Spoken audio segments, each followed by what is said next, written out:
C'est tous les jours de manche. Salut Arnaud. Mais oui. Bonjour à tous, bonjour Apolline. Bon bah voilà, hein, c'est la dernière chronique avant Noël. Alors ça va chez vous, vous êtes au point sur les cadeaux, sur le dîner? Non, les mais invités, jamais. Non. Non. On en parlait à l'instant avec Jean Viard, on a un peu tous les mêmes convives dans chaque famille. Hein. Il y a la maîtresse de maison qui est fan de déco d'intérieur et qui fait un chemin de table. Et faut pas toucher! Elle force tout le monde à enlever ses chaussures, donc on est tous sur notre 31 mais en charentaise, c'est magnifique. Il y a le cousin rigolo qui n'a pas d'enfant, qui offre des jouets qui font du bruit, qui a même amené les piles. Il y a ceux qui offrent des cadeaux pour faire découvrir leur univers.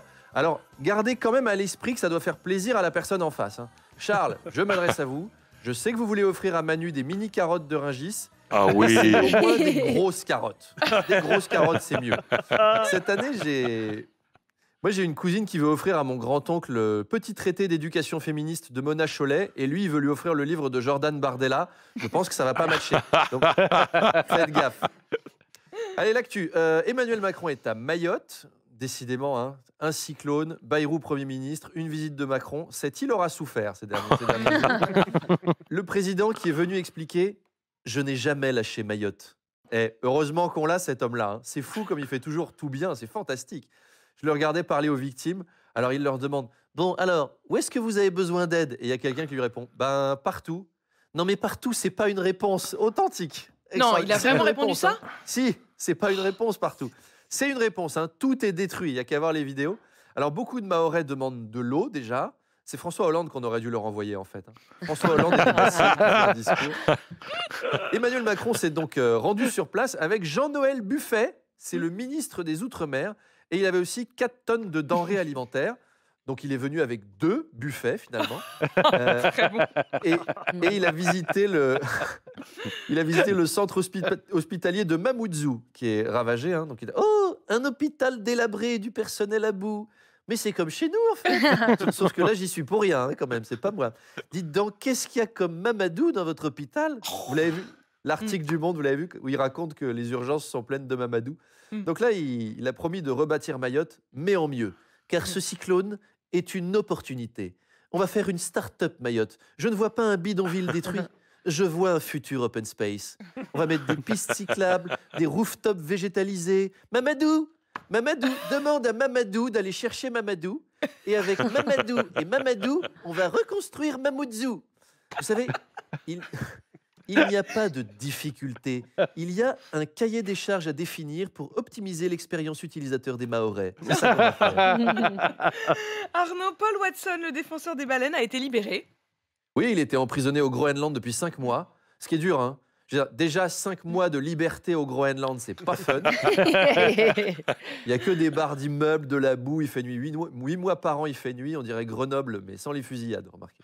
Il était temps que le Danemark le libère. Hein. Il n'en pouvait plus, le pauvre Paul Watson, de supporter les visites quotidiennes de son soutien Francis Lalanne, qui était là. Oui, Paul, oh, Paul, les ronds de cuir t'ont emprisonné. Mais je serai là tous les jours pour toi. Pitié, rendez-moi la liberté. Donc il va pouvoir rentrer en France où il habite. Une cellule psychologique l'attend à l'aéroport d'ailleurs pour le préparer à l'idée que François Bayrou est Premier ministre. What? Bayrou? What the fuck? The mayor of Portland? I go back to Groenland. Je me rends. Au secours. François Bayrou, justement, Arnaud, qui réfléchit à son gouvernement. Oui, alors on parle d'un retour de Gérald Darmanin, d'Elisabeth Borne, de Xavier Bertrand. C'est pas un gouvernement, en fait, c'est la tournée Star 80. François Bayrou présente toutes les anciennes stars de la politique dans un seul gouvernement. Ils étaient has-been, ils reviennent. Retrouvez ceux qui vous ont fait vibrer il y a des années. Gérald Darmanin, Elisabeth Borne, mais aussi Pierre Moscovici, Thierry Breton et la star Nicolas Hulot. Oh non. Oh non. Allez, un tonnerre d'applaudissements pour Alain Juppé.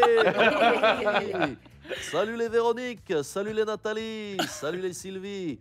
Ouais, j'ai été contacté car je suis moi-même une star des années 80, où j'avais un sacré succès auprès des femmes d'ailleurs. Vous savez, Madame de Malherbe, je le racontais dans mon dernier livre, J'aime les femmes, le corps des femmes, femmes des années 80 et femmes jusqu'au bout des seins.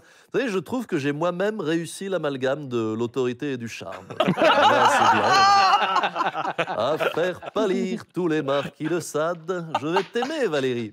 Bon allez, c'est les vacances. On se retrouve à la rentrée. D'ici là, en podcast, en best-of sur RMC et en spectacle. Je voulais juste vous remercier, Apo, Charles, Manu, Amélie, Mathieu, toute l'équipe en régie, tous les auditeurs. Et puis embrasser mes copains co-auteurs qui se sont défoncés sur cette rubrique. Il y a Frédéric Pouillet, Muriel Romadji, Guillaume Conche, Dan Gagnon, Walter et Cristal qui participent à la rédaction. RMC. Deux manches pirates, le face-à-face. Salut Arnaud. Arnaud, vous piratez le face-à-face. Et mon invité tout à l'heure à 8h30, ce sera Mickaëlle Paty, la sœur de Samuel Paty.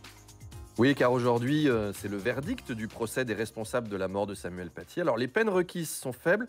Les avocats de la défense avaient carrément plaidé la relaxe pour Brahim Chnina, le père de la collégienne qui a menti, et le prédicateur Abdelhakim Sefrioui. C'est les avocats qui sont relax, je trouve. Hein. Ils se sont demandé des indemnités pour préjudice moral, tant qu'on y est. Alors, dans son réquisitoire, le parquet a réfuté le terme d'engrenage en lui préférant celui d'enchaînement causal. C'est joli, hein, c'est sophistiqué. Enchaînement causal. On dirait les restaurants étoilés, tu sais, qui te collent dans leur menu un patchwork de cucurbitacées et billes d'Espagne sur leur coulis de fruits du soleil.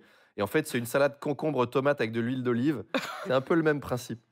Alors, Mickaëlle Paty déplore donc des réquisitions trop faibles. C'est un peu comme l'affaire Pellico. Hein. Les peines sont basses en ce moment. Ça doit être parce que les juges se disent que c'est Noël.